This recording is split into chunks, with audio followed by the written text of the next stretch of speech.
గౌరవనీయులైన మంత్రి గారికి ఒక చిన్న విన్నపం సార్. ఏంటంటే రీసెంట్గా కేరళలో ఒక మంచి పాలసీతో వచ్చారండి. కేరళలో ఒక పాలసీ ఏంటంటే ఈ లిక్కర్ కన్జంప్షన్ మన రాష్ట్రంలో బాగా ఎక్కువ, మన ఆదాయం చూస్తేనే తెలుస్తుంది. అన్ని ప్లాస్టిక్ బాటిల్స్ వాడుతున్నారు.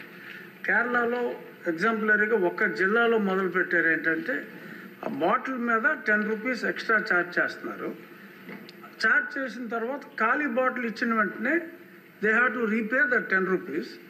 దాన్ని రీసైకిల్కి వాడటానికి టీటీలో ఉంది సార్. అనేది ఈ బ్రాండీ బాటిల్స్ కూడా అప్లై చేయమని. బ్రాండీ బాటిల్స్కి ప్లాస్టిక్ కన్జంప్షన్ ఎక్కువగా ఉంది.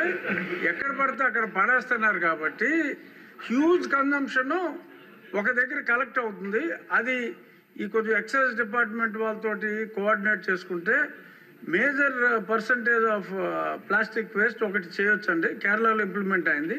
ఇంకొకటి ఏంటంటే ఈ సింగిల్ యూజ్ ప్లాస్టిక్స్ ఈ నిషేధానికి మీరు మీలాంటి హీరోస్ తోటి అడ్వర్టైజ్మెంట్ చేయాలి అంటే కొన్ని కోట్లు అవుతుంది. మీరు సంబంధిత శాఖ మంత్రిగా ప్లాస్టిక్ని నిషేధించండి అని మీరు జన సైనికులకి చెప్పారంటే ఎవడన్నా ప్లాస్టిక్ వేస్తే పట్టేసుకుంటారు వాళ్ళు. ఆ మధ్యన గోతులు ఎలా కప్పెట్టారో కొన్ని సంవత్సరాల క్రితం రోడ్లు మీరు బాగు చేయమని పిలిపించినప్పుడు ప్లాస్టిక్ని ఆపండి అని మీరు ఒక్క పిలుపు ఎలా ఇస్తే ఎలా అంతే, ఇంకా అది ఆగిపోతుంది. సో కాబట్టి సంబంధిత శాఖ మంత్రిగా మీరు ఆ స్టెప్స్ తీసుకుంటే డెఫినెట్గా ఈ ప్లాస్టిక్ భూతాన్ని అరికట్టాలంటే అది మీ వల్ల సాధ్యమయ్యే అవకాశం చాలా ఎక్కువగా ఉంది. కాబట్టి ప్లాస్టిక్ గురించి మీ అవగాహన ఇందాక మీరు చెప్పారు. ఎక్స్ట్రాడినరీగా మొత్తం అంతా ఎక్స్ప్లెయిన్ చేయటం, తల్లి గర్భంలో కూడా ఈ పొల్యూటెంట్స్, మైక్రో పొల్యూటెంట్స్, ఇలాగే విలేజెస్లో సిటీస్లో కొంచెం డిజిటల్ బోర్డ్స్ని ఎంకరేజ్ చేస్తే ఈ ఫ్లెక్సీలు మానేసి ఆ అడ్వర్టైజ్మెంట్ ఏదో డిజిటల్ బోర్డ్స్లోనే ఇచ్చుకుంటారు ఆ ఫంక్షన్లప్పుడు దానప్పుడు. కొంచెం ఆ రకంగా డిజిటల్ బోర్డ్స్ని ఎంకరేజ్ చేస్తే this might also come down quite a bit sir. ఇది నా రిక్వెస్ట్ తమరికి. ఈ ఉప్పలపాడు బర్డ్ శాంక్చురీ దాదాపు 9 అడుగులు 8 అడుగులు ఉండాల్సింది అది 5 అడుగులకు వచ్చింది అనేది. అలాగే గుంటూరులో ఈ కాలువల్లో పూడికలు కానీ ఇవి ప్రత్యేకించి నేను ఈ ఫస్ట్ గుంటూరుని మోడల్గా తీసుకొని ఈ దసరా తర్వాతే నేను ప్రత్యక్షంగా వెళ్తాను. ఇది ఎందుకంటే ఇది ఆల్రెడీ మేము గత కొద్ది రోజులుగా డిస్కస్, ఎందుకంటే అపాయింట్మెంట్స్ కొంచెం లేట్ అయినాయి అందరికి. ఎందుకంటే pollution control board is very limited ఉంది మనకి. చాలామంది ఇంకా హైర్ చేయాల్సి ఉంది. గత ప్రభుత్వం కూడా నియమించాల్సిన సభ్యులను నియమించలేదు, కావాల్సిన సిబ్బందిని నియమించలేదు. Pollution control board is real. నేను ప్రాక్టికల్గా గౌరవ శాసనసభ్యులు బొండ ఉమామహేశ్వర గారు చెప్పిన వారికంటే ముందే నేను చాలా లోతుగా దీని మీద అధ్యయనం చేశాను అధ్యక్ష. చేసినప్పుడు ఒక షార్టేజ్ ఏముందంటే ఎంప్లాయీ షార్టేజ్ చాలా ఉంది. ఎంప్లాయ్మెంట్ చాలామంది ఒక ఎంప్లాయ్మెంట్ ఇంత కావాలంటే దాంట్లో దాదాపు ఒక 2/3 లేదు అధ్యక్ష. వాళ్ళు ఉన్న డిమాండ్కి పెరుగుతున్న గ్రోత్కి దాని తగ్గ మానిటరింగ్ చేయడానికి లేరు ఒక మనుషులు. అలాగే దీంట్లో అవకతవకలు ఉన్నాయా అంటే గౌరవ శాసనసభ్యులు చెప్పినట్టుగా ఫస్ట్ పని చేయాల్సిన ఎవరు అధ్యక్ష? అర్బన్ బాడీస్ పనిచేయాలి, మున్సిపాలిటీస్ పనిచేయాలి. Everything you cannot completely directly correlate with pollution control board. అలాగే వారిది నేను ఆయన సరిదిద్దుకోవాలో లేదంటే నాకు తెలియదు, కానీ ఒక మాట అయితే చెప్పదలుచుకున్నాను. ఇది అందుబాటులో ఉండరు, ఇవన్నీ తప్పు. రాగానే మనకి చైర్మన్ గారికి కూడా చెప్పాను, first pollution control board open చేయమని.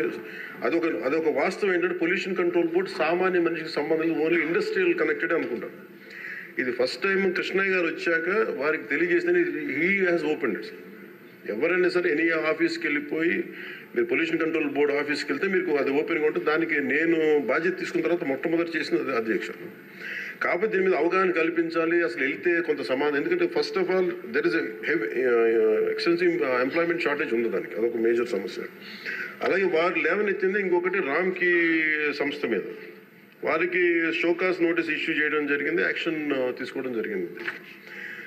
అలాగే చాలా వ్యర్థాలు వదిలేస్తున్నారు ఇవన్నీ. అంటే ఒక ప్రాబ్లం ఏముందంటే ఏదన్నా సరే స్ట్రిక్ట్ యాక్షన్ తీసుకోవాలి అంటే ఎన్ని ఇండస్ట్రీస్ మూతపడిపోతే మనకు తెలియదు అధ్యక్ష.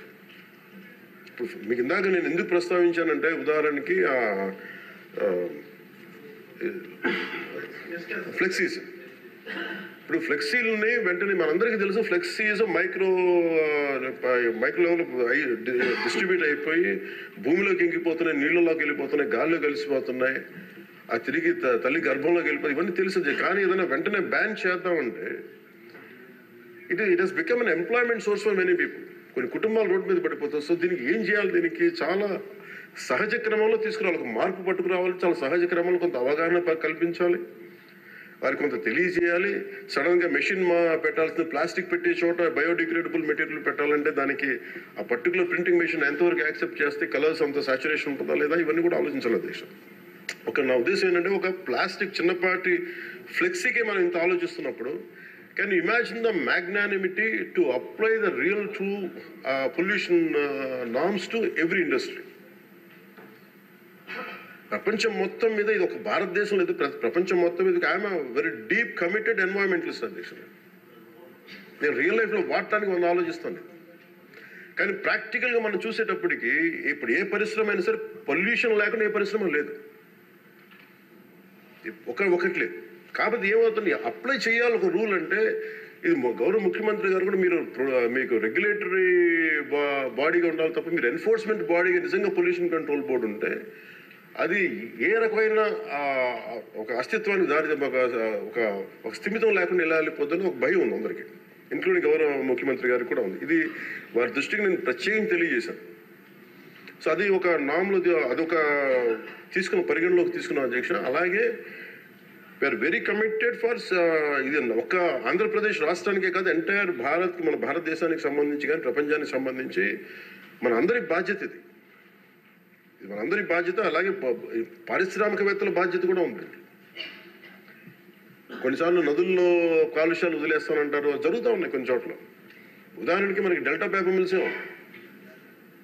మనకి భీమవరం డెల్టా పేపర్ మిల్స్ మొత్తం అసలు కూర్చోబెట్టి ఒక బలమైన పంట కాలం నాశనం అయిపోయినాయి. అది మీ దృష్టిలో ఉంటుంది, మీకు తెలుసు.